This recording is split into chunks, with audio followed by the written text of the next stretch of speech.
महाभारत के इन महानायक की कहानी जितनी अद्भुत है उतनी ही रहस्यमयी भी। क्या ये आप जानते हैं जिस योद्धा ने धर्म और अधर्म के बीच खुद को हमेशा धर्म के करीब रखा, उसका जन्म एक श्राप का परिणाम था। आइए इस अद्वितीय और प्रेरणादायक कथा को जानते हैं। लेकिन रुकिए, ये कहानी साधारण नहीं, इसके पीछे छुपा है कई सारे रहस्य और भगवान सूर्य का वरदान। हम बात कर रहे हैं दानवीर कर्ण का। आज इस वीडियो में हम जानेंगे कि दानवीर कर्ण का जन्म कैसे हुआ, क्यों वह अछूत कहलाया, क्यों वह दानवीर कर्ण कहलाया।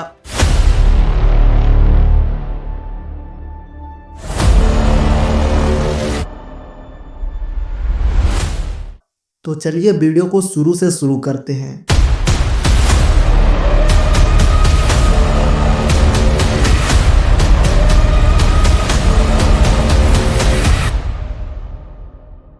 यह कहानी की शुरुआत होती है हस्तिनापुर के राजमहल से। धृतराज, पांडु और विदुर के लालन पालन का भार भीष्म के ऊपर था। तीनों पुत्र बड़े होने पर विद्या अध्ययन करने के लिए भेज दिए गए।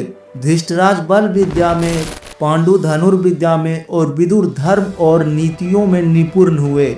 युवा होने पर धृतराज अंधे होने के कारण राज के उत्तराधिकारी ना बन सके। विदुर दासी पुत्र थे, इसलिए पांडु को ही हस्तिनापुर का राजा घोषित किया गया। भीष्म ने धृतराज का विवाह गंधार की राजकुमारी गंधारी के साथ कर दिया। गंधारी को जब यह बात पता चला कि उसका पति अंधा है तो उसने भी अपने आंखों पर स्वयं पट्टी बांध ली। उन्हीं दिनों यदुवंशी राजा सूरसेन की पोषित कन्या कुंती जब सयानी हुई तो पिता ने उसके घर में आए महात्माओं के सेवा में लगा दिया। पिता ने अतिथि गृह में जितने भी साधु महात्मा ऋषि मुनि आते थे, कुंती उनकी सेवा मन लगाकर किया करती थी। एक बार दुर्वासा ऋषि आए, कुंती ने उनकी भी मन लगाकर सेवा की। कुंती की सेवा से प्रसन्न होकर दुर्वासा ऋषि ने कहा, पुत्री, मैं तुम्हारी सेवा से अत्यंत प्रसन्न हुआ, अतः तुझे एक ऐसा मंत्र देता हूँ जिसके प्रयोग से तू जिस देवता का स्मरण करेगी वह तुरंत तुम्हारे सामने प्रकट होकर तेरी मनोकामना पूर्ण करेगा। इस प्रकार दुर्वासा ऋषि ने कुंती को एक मंत्र प्रदान कर चले गए। एक दिन कुंती ने उस मंत्र की सत्यता की जांच करने के लिए एकांत स्थान पर बैठकर उस मंत्र का जाप कर सूर्य का स्मरण किया। उसी क्षण सूर्य वहां प्रकट होकर बोले, देवी, मुझे बताओ कि तुम मुझसे किस वस्तु की अभिलाषा करती हो, मैं तुम्हारी अभिलाषा अवश्य पूर्ण करूंगा। इस बात पर कुंती ने कहा, हे देव, मुझे आपसे किसी भी प्रकार की अभिलाषा नहीं है, मैं तो केवल इस मंत्र की सत्यता परखने के लिए इस मंत्र का जाप किया। कुंती के इन वचनों को सुनकर सूर्यदेव बोले, हे कुंती, मेरा आना व्यर्थ नहीं जा सकता, मैं तुम्हें एक अत्यंत पराक्रमी तथा दानशील पुत्र प्रदान करता हूँ। इतना कहकर सूर्यदेव गायब हो गए।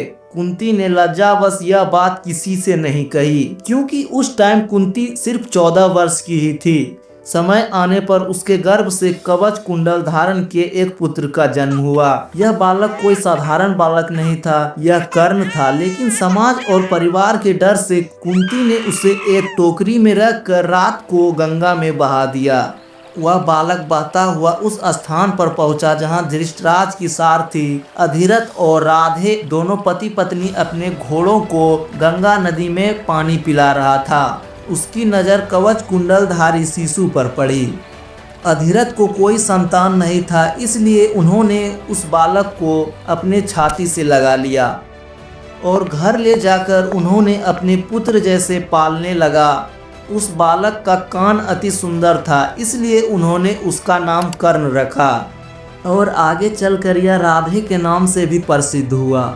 कुमार अवस्था से ही कर्ण की रुचि अपने पिता अधिरथ के समान रथ चलाने की वजह युद्ध कला में भी अधिक नीति थी। कर्ण और उसके पिता अधिरथ आचार्य द्रोण से मिले, जो उस समय युद्ध कला के सर्वश्रेष्ठ आचार्य में से एक थे। द्रोणाचार्य उस समय क्रू राजकुमार को शिक्षा दिया करते थे। उन्होंने कर्ण को शिक्षा देने से मना कर दिया, क्योंकि कर्ण एक सारथी का पुत्र था और द्रोण केवल क्षत्रियों को ही शिक्षा दिया करते थे। बचपन से ही कर्ण को शिक्षा का गहरा लगाव था। लेकिन समाज उसे हमेशा सूत पुत्र कहकर अपमानित किया। अपने अस्तित्व को सिद्ध करने के लिए कर्ण ने महान गुरु परशुराम से धनुर्विद्या सीखने का निश्चय किया। द्रोणाचार्य के असहमति के उपरांत कर्ण ने परशुराम से संपर्क किया, जो कि केवल ब्राह्मणों को ही शिक्षा दिया करते थे। कर्ण ने अपने आप को ब्राह्मण बताकर परशुराम से शिक्षा का ग्रहण किया। परशुराम ने कर्ण को आग्रह स्वीकार किया और कर्ण को अपने समान ही युद्ध कला और धनुर्विद्या में निपुण किया। कर्ण को उसके गुरु परशुराम और पृथ्वी माता से श्राप मिला था। कर्ण की शिक्षा अपने अंतिम चरण पर थी। एक दोपहर की बात है, गुरु परशुराम कर्ण की जंघा पर सिर रखकर विश्राम कर रहे थे। कुछ देर बाद कहीं से एक बिच्छू आया और उसकी दूसरी जंघा पर काट कर घाव बनाने लगा। गुरु का विश्राम भंग न हो इसलिए कर्ण बिच्छू को दूर न हटाकर उसके डंक को सहता रहा। कुछ देर बाद गुरु की नींद टूटी और उन्होंने देखा कि कर्ण की जांघ से बहुत ज्यादा खून बह रहा था। उन्होंने कहा कि किसी क्षत्रिय में ही इतना सहनशीलता हो सकती है कि वह बिच्छू डंक को सह ले, ना कि किसी ब्राह्मण में। और परशुराम जी ने उसी मिथ्या भाषण के कारण श्राप दे दिया कि जब भी कर्ण को उसकी दी गई शिक्षा की सबसे ज्यादा आवश्यकता होगी उसी दिन उसके काम नहीं आएगा और सारी शिक्षा को वह भूल जाएगा। कर्ण, जो कि स्वयं नहीं जानता था कि वह किस वंश से है, कर्ण ने अपने गुरु से क्षमा मांगी और कहा कि उसके स्थान पर यदि कोई और शिष्य भी होता तो वह भी यही करता। परशुराम जी को कर्ण को क्रोधवश में श्राप देने पर उन्हें अफसोस हुआ, पर वह अपना श्राप को वापस नहीं ले सकते थे। तब परशुराम जी ने कर्ण को अपना विजय नामक धनुष प्रदान किया और उसे यह आशीर्वाद दिया कि उसे वह वस्तु मिलेगी जिसे वह सबसे ज्यादा चाहता है। कुछ लोक कथाओं में यह माना जाता है कि बिच्छू के रूप में स्वयं इंद्र थे, जो उसकी वास्तविक क्षत्रिय पहचान को उजागर करना चाहते थे। परशुराम जी के आश्रम से जाने के बाद कर्ण कुछ समय तक भटकता रहा। इस दौरान वह शब्द भेदी विद्या सीख रहा था। अभ्यास के दौरान उन्होंने एक गाय के बछड़े को कोई जंगली जानवर समझकर उस पर शब्दवेदी बाण चला दिया और बछड़ा मारा गया। तब उस गाय के स्वामी ब्राह्मण ने कर्ण को श्राप दिया कि जिस प्रकार उसने एक असहाय पशु को मारा है वैसे ही एक दिन वह भी मारा जाएगा, जब वह सबसे अधिक असहाय होगा और जब उसका सारा ध्यान अपने शत्रु से कहीं अलग किसी और काम पर होगा। इस प्रकार कर्ण परशुराम का एक अत्यंत परिश्रमी और निपुण शिष्य बना। कर्ण दुर्योधन के आश्रय में रहता था। गुरु द्रोणाचार्य ने अपने शिष्यों की शिक्षा पूरी होने पर हस्तिनापुर में एक रंग भूमि का आयोजन करवाया। रंग भूमि में अर्जुन विशेष धनुर्विद्या युक्त शिष्य प्रमाणित हुआ। तभी कर्ण रणभूमि में आया और अर्जुन द्वारा किए गए कर्तव्यों को पार करके उसे द्वंद्व युद्ध के लिए ललकारा। तब कृपाचार्य ने कर्ण के द्वंद्व युद्ध को अस्वीकार कर दिया और कृपाचार्य ने उसके वंश के बारे में पूछा, क्योंकि द्वंद्व युद्ध के नियमों के अनुसार केवल एक राजकुमार ही अर्जुन को द्वंद्व युद्ध के लिए ललकार सकता था, जो कि राजकुमार अर्जुन हस्तिनापुर के राजकुमार थे। तब कौरवों में से सबसे ज्येष्ठ दुर्योधन ने कर्ण को अंगराज घोषित किया, जिससे वह अर्जुन से द्वंद्व युद्ध के योग्य हो जाए। जब कर्ण ने दुर्योधन से पूछा कि वह इसके बदले में क्या चाहता है, तब दुर्योधन ने कहा कि वह केवल चाहता है कि कर्ण उसका मित्र बन जाए। तुम्हारा नाम क्या है धनुर्धर? मेरा नाम कर्ण है। अंग देश का राज्य मेरे अधिकार में है कुलगुरु, और मैं आज अपने मित्र कर्ण को अंग देश का राजा बनाता हूं। अंगराज कर्ण की जय।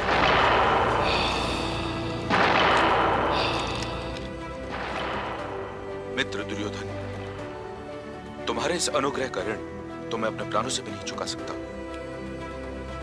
आज से मेरा जीवन तुम्हारे लिए, मेरी निष्ठा तुम्हारे लिए और मेरी मृत्यु भी तुम्हारे लिए होगी। मेरे मित्र कर्ण के राज्याभिषेक का आयोजन किया जाए कुलगुरु। इस घटना के बाद महाभारत के कुछ मुख्य संबंध स्थापित हुए, जैसे दुर्योधन और कर्ण के बीच अटूट संबंध बने। कर्ण दुर्योधन का एक सच्चा मित्र था। कर्ण दुर्योधन को खुश करने के लिए दूध क्रीड़ा में भी भागीदारी करता था, लेकिन वह आरंभ से ही इसके विरुद्ध था। कर्ण शकुनी को पसंद नहीं करता था और सदैव दुर्योधन को यही ज्ञान देता था कि वह अपने शत्रु को परास्त करने के लिए अपने युद्ध कौशल और बाहुबल का प्रयोग करे, न कि कुटिल चालों का। जब लाक्ष घर में पांडवों को मारने का प्रयास विफल हो जाता है, तब कर्ण दुर्योधन को उसी कायरता के लिए डांटता है और कहता है कि कायरों की सभी चाल विफल ही होती है, और उसे समझाता है कि उसे एक योद्धा के समान कार्य करना चाहिए और उसे जो भी प्राप्त करना है उसे अपनी वीरता द्वारा प्राप्त करना है। चित्रागंध की राजकुमारी से विवाह करने में भी कर्ण ने दुर्योधन की सहायता की थी। अपने स्वयंवर में उसने दुर्योधन को अस्वीकार कर दिया और तब दुर्योधन ने बलपूर्वक उठा कर ले गया। तब वहां उपस्थित अन्य राजाओं ने उसका पीछा किया, लेकिन कर्ण ने अकेले ही उन सभी को परास्त कर दिया। परास्त राजाओं में से जरासंध, शिशुपाल, दंतवर्क, शाल्य और रुक्मी इत्यादि थे। कर्ण की प्रशंसा स्वरूप जरासंध ने कर्ण को मगध का एक भाग दे दिया। भीम ने बाद में कृष्ण की सहायता से जरासंध को परास्त किया, लेकिन उससे बहुत पहले ही कर्ण ने अकेले उसे परास्त कर दिया था।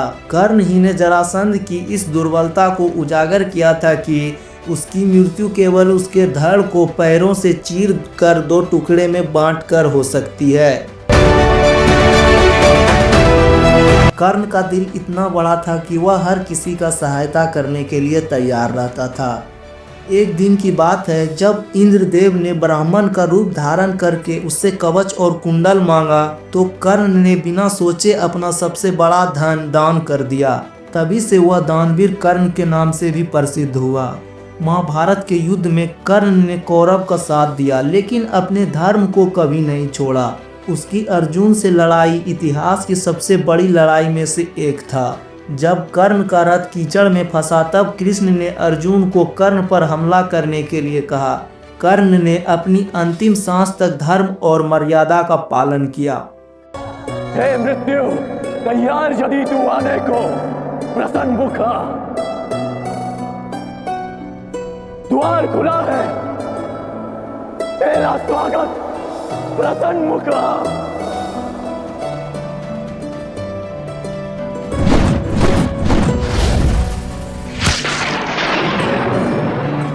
जब कुंती ने अपने पुत्र की सच्चाई का खुलासा किया, तब पांडव ने कर्ण को महान योद्धा का उपाधि दिया।